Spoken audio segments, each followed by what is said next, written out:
The story opens with a narrator's explanation. In the 21st century, it turns out Earth is being watched by intelligent beings from outer space. But contrary to expectations, these creatures aren't jealous of human life. Instead, they have an evil plan to fight humans and seize control of Earth.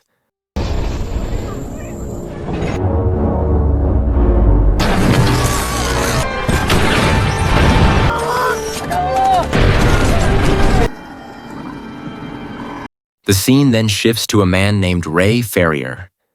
Ray is a blue-collar worker who operates cranes at a dock in Brooklyn, New York.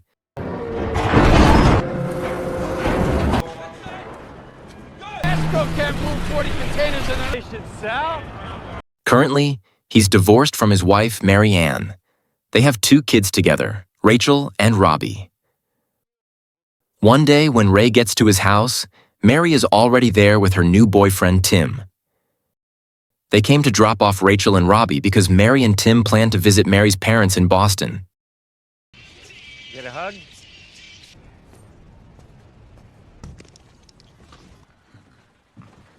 Be nice if he were done, but gotta start writing it first. Not long after Mary and Tim leave, Robbie secretly takes Ray's car for a joyride around the city. When Ray finds out, he immediately tries to find him. But as he steps outside, Ray sees people gathering because the sky suddenly turned pitch black. Something like that. Strong winds started blowing, followed by repeated lightning strikes hitting the same spot.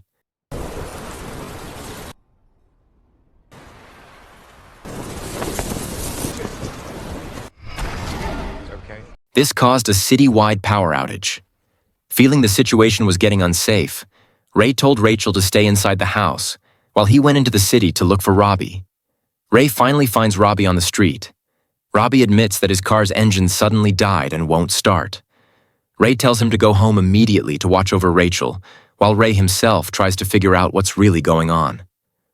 Ray and some other residents then arrive at an asphalt road that was damaged from being struck by lightning repeatedly. There, Ray finds a stone that feels very cold. Suddenly, cracks start appearing in the ground and quickly spread to a nearby building. The cracks keep spreading and damaging many buildings.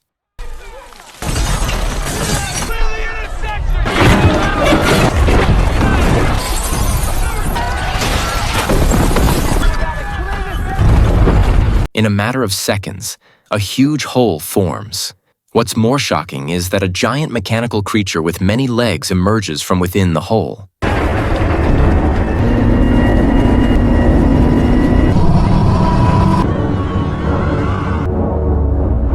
Instantly, everyone runs around in terror.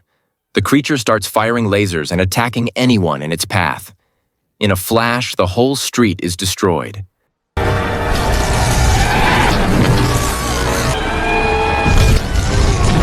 A shocked Ray immediately runs back to his house. Realizing the area is no longer safe, he tells Robbie and Rachel to quickly pack their things and bring important items.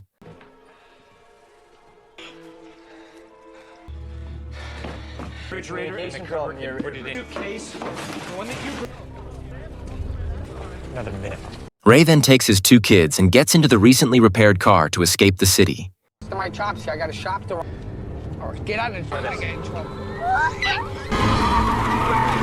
Meanwhile, the giant creatures kept emerging and creating chaos everywhere, making Ray even more terrified. This chaos caused many vehicles to break down, and the streets were filled with people trying to escape on foot. Because Rachel kept screaming for her mom, Ray decided to take them to find Mary. Dad, I'll be like 2 feet away. Lightning storm. When they got to Mary's house, they found it empty. Mary and Tim were still in Boston at her parents' house. Since it was getting late, Ray decided to spend the night there and continue the journey the next morning. To be safe, they chose to sleep in the basement to feel more secure. However, in the middle of the night, the peace was shattered again. The same strange lightning as before struck again, followed by a very loud shake and a thunderous explosion. Ray, Robbie, and Rachel immediately took shelter in another room that felt safer. When morning came, Ray went out to check the situation. He was shocked to see half of Mary's house destroyed. Apparently, a plane had crashed right into the house. Among the plane wreckage, Ray saw a group of people who turned out to be the crew from a television station. A female reporter then approached Ray and gave him shocking information. It turned out there wasn't just one or two of those giant creatures. They had appeared simultaneously in various major cities like New York, Los Angeles, and even London. The bottom line was, there was no truly safe place. It seemed their goal was singular, to destroy human civilization root and branch. What was even stranger was that all those giant mechanical creatures emerged from underground. The reporter showed a recording that captured a lightning flash, and within the flash was some kind of vehicle entering the earth. The female reporter suspected that those creatures had been buried underground for a long time, and their pilots came to Earth by riding the lightning. Their conversation was suddenly cut off by a familiar and terrifying engine roar. The creature was approaching. The TV crew hurriedly left. Ray didn't just stand there either. He immediately got Robbie and Rachel back to the car to continue the journey to Boston to find Mary. Glad to see that we've got a working car. During the trip, Ray really felt like he needed to pee. He had to stop the car by the side of the road. Meanwhile, Rachel went near the river nearby. There, she saw a horrifying sight: many dead bodies floating in the river.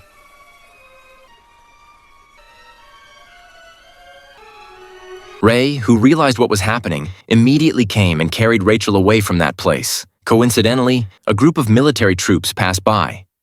Robbie tried to stop them and asked to go with them, but the soldiers seemed not to care and continued on their way. This incident triggered Robbie's emotions. Robbie got angry and blamed Ray, who he thought was never able to help in any situation. However, Ray actually had a reason.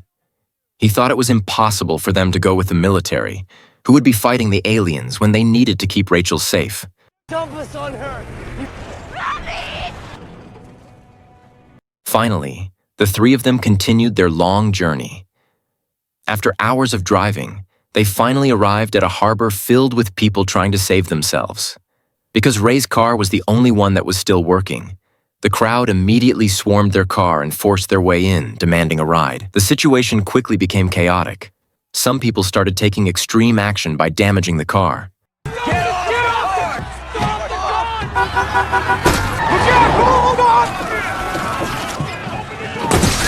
They pulled and forced Ray out of the car. Seeing that Rachel and Robbie could get hurt, Ray pulled out his gun to scare the crowd.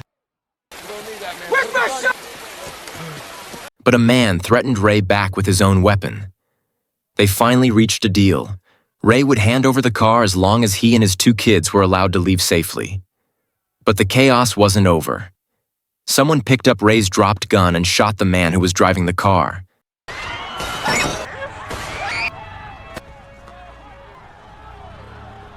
Meanwhile, Ray took Rachel and Robbie and walked towards the dock, which was getting more crowded with refugees. South America, the worst of it. That shit who it is. I place we're dead.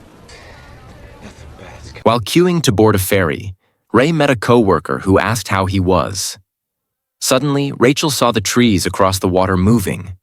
It was caused by an approaching giant creature. Rachel was immediately terrified, and so were Ray, Robbie, and everyone around. Seeing the creature walk towards them, everyone immediately ran for their lives. The ship's captain ordered the bridge to be closed and the ship to depart immediately.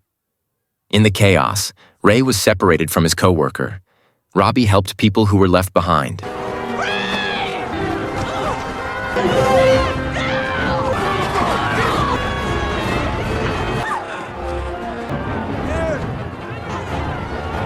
At the same time, the ship's captain saw a large whirlpool form suddenly, as if something was about to emerge from the water. Sure enough, a giant mechanical creature rose from the sea and capsized the ferry. This event was naturally a traumatic moment for everyone, especially since the creature kept attacking non-stop.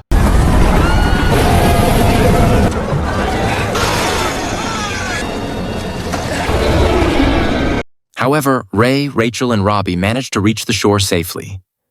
Without resting, the three of them immediately continued their journey to save themselves.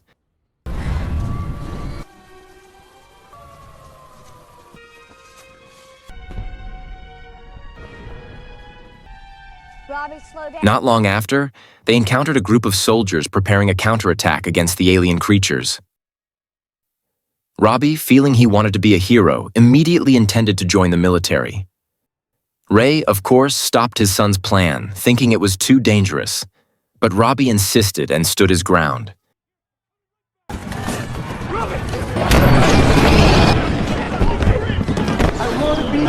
Listen to me! Finally, with a heavy heart, Ray was forced to let him go. However, when Ray turned back towards Rachel, he saw a horrifying sight. The giant mechanical creature had destroyed the military unit. Most likely, Robbie was also a victim. Even though Ray still wanted to search for his son, the situation made it completely impossible. At the same time, a man offered help. The man, named Harlan, invited Ray and Rachel to hide in his basement. It was clear to them that Robbie likely didn't survive the attack. After calming Rachel until she fell asleep, Harlan comforted Ray, who looked deeply grieving. Harlan shared that he had suffered a similar fate. His entire family had been taken by those mechanical creatures. All of them. I got more. Stay, both of you. They defeated the... They'll keep coming.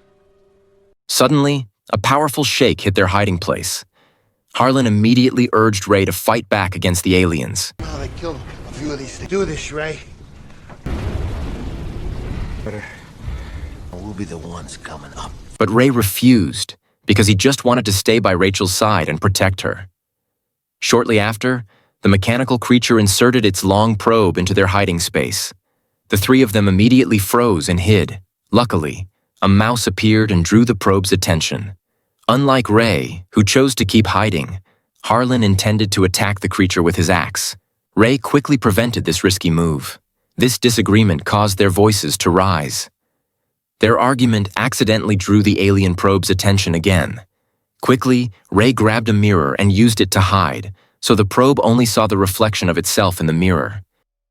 In the tense situation, Rachel accidentally slipped and drew the probe's attention again.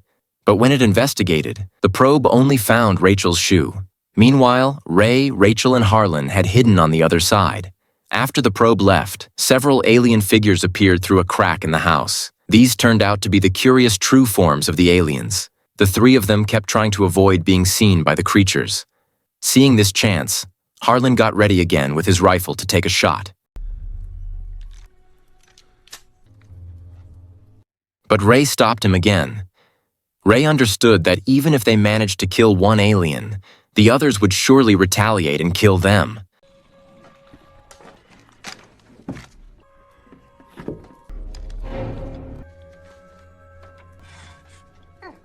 Not long after the aliens left, they witnessed a horrifying scene. The alien creature was extracting flesh and blood from a human and then spraying it onto the ground like fertilizer. It turned out, the aliens were transforming the Earth's environment to suit their own needs.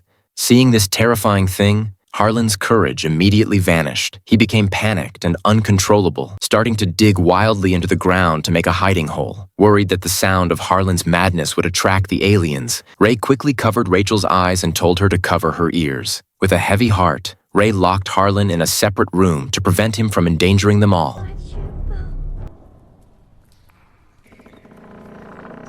After that incident, Ray fell asleep from exhaustion while Rachel remained awake.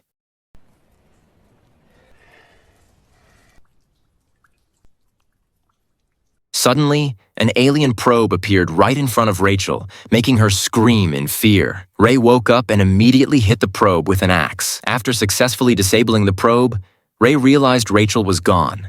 He rushed outside to find his daughter. Outside, Ray saw a horrifying sight. The entire area was covered in a red, blood-like substance.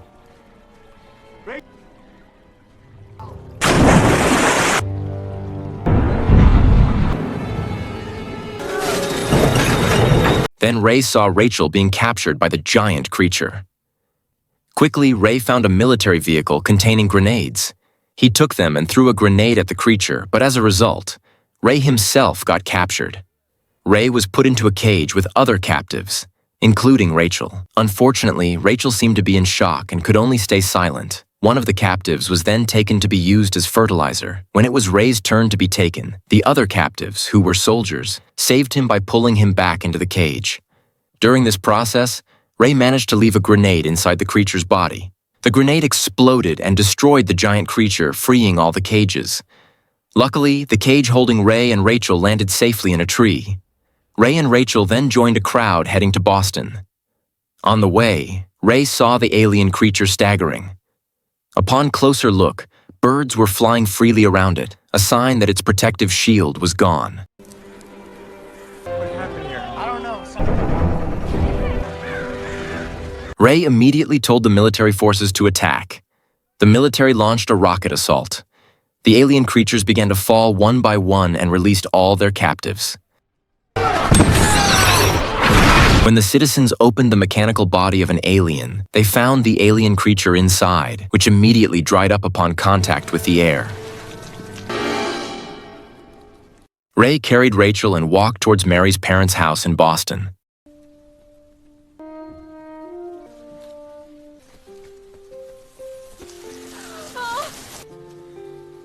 What a relief it was when they found Mary, her parents, and Tim all safe and sound. Most joyfully, it turned out Robbie had also survived.